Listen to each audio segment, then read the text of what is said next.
Dogs are a man's best friend, but they weren't always like this. Some descendants of wolves never really got domesticated as well as others. That's why we ended up with breeds as sweet as the golden retrievers and ones as deadly as the bully Kuda. Many species are in fact one day we can befriend most canine breeds. Some of these breeds have only been bred for illegal reasons, such as the Tosha Inu, which is why they're banned.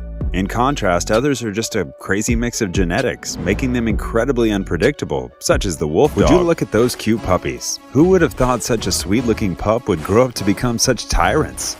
Perro de Presa, or Presa Canario as they are often called, is a breed whose ancestry includes some input from the now extinct Bardario Majero, as well as some input from the English Mastiff, as were first in the Canary Islands. Despite their very daunting appearance of Presa Canario, these dogs are not aggressive by nature, but that also doesn't mean you should just go over and pet them. These dogs are incredibly calm and collected, which is why guarding is the best thing they do. However, they do get jittery around strangers and unknown animals.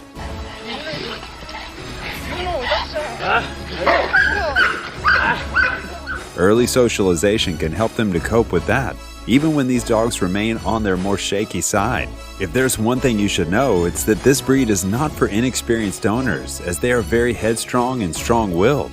Their high energy and high prey drive make them difficult dogs to deal with, but some might find them the right companions. 8. They're very protective of their owners and definitely act out when they're not given the proper training or the right environment to play around in. You can never tell what you'll get with these fuzzballs. Some are shy, others are extremely outgoing and confident, and some have more aggressive behavior.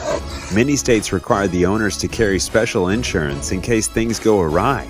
These dogs can reach up to 70 pounds, and if they don't get the physical stimulation they require, they might just attack even their owners.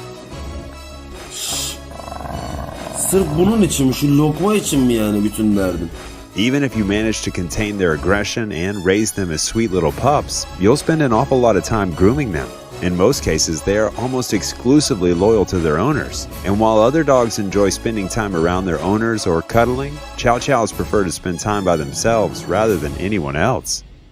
They are a strong, muscular breed of the hound family, easily identified by their brown furs, for most of them, and used in hunting down games. This breed was so strong and determined that they were used to kill apex predators. The Rhodesian Ridgeback is a unique breed from a cross between the native South African rigid Khokoi dog and dogs brought to Africa by European settlers.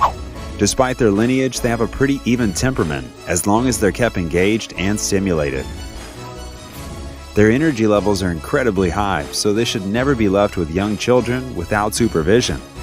Another time they may become super aggressive is when young children get near their food. It's in their blood to protect their food, and since their prey drive is very high, they might mistake kids for small prey. It's just a matter of understanding the breed.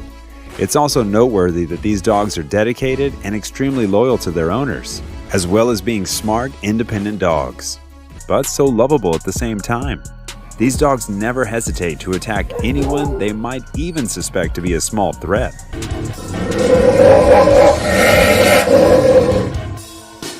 That explains why they've been banned in 16 states. If they're not trained right, they'll definitely take matters into their own jaws and make sure you're behind them.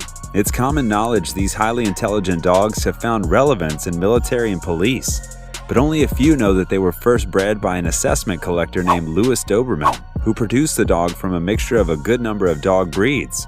It's believed that he produced the Doberman from the German Short-Haired Pointer, Rottweiler, Weimaraner, Manchester Terrier, Boscheron, Great Dane, Black and Tan Terrier, as well as a Greyhound.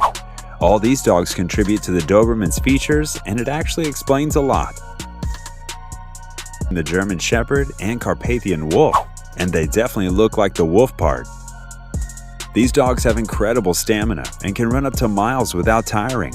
They also have an incredibly high prey drive, which is why they should be supervised when they're around little kids and small animals.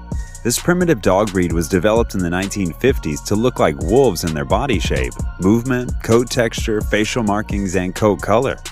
Why? Because they needed tenacious and intelligent dogs in the border guard.